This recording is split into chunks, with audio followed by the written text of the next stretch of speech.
abaturage b'Abanyamulenge batuye mu gace ka Bibogobogo bari basigaye bongeye kugabwaho igitero n'inyeshamba zabiroze bishamuke uyu munsi muri Minembwe mu nkengero za Minembwe ahitwa muri Bidegu humvikanye urufaya rw'amasasu uyu munsi.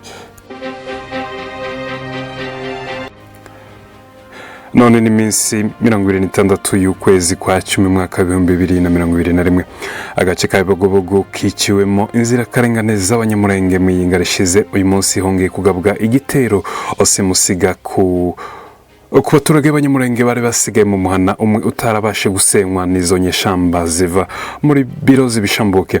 Igitero cy'uyu munsi cyatangiye saa 11 z'amasaha mu gatondo.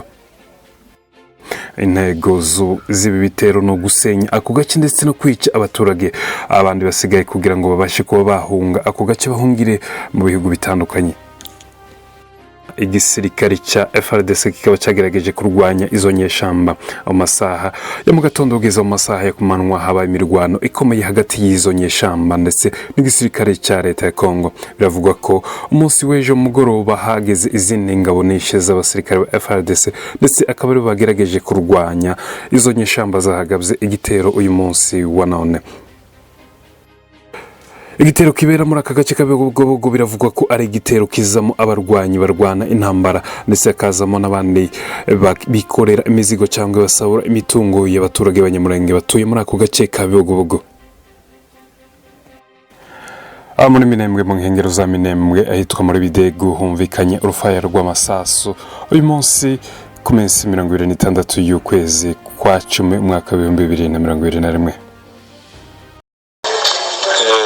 Abasirikare niyo bagiye muri patro ira mu Bidego bashika ku irondo ry'abacu basanga badahari barazamuka bashika mu nzu bazakorera irondo bashike bikorera ifu yabo nabo barabarangiza bariruka barabatega barabarasa ariko ntibabakomerekeje barashe gusa bakifu barahunga.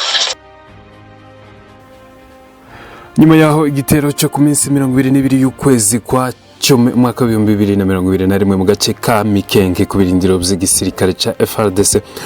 Igisirikare cya FARDC kibarizwa mu nkengero za Minembwe cyagiye gikuraho ibirindiro mu nkengero za Minembwe ahatandukanye ndetse kiza kwerekeza muri centre ahari ubuyobozi bukuru bw'igisirikare kibarizwa muri Minembwe.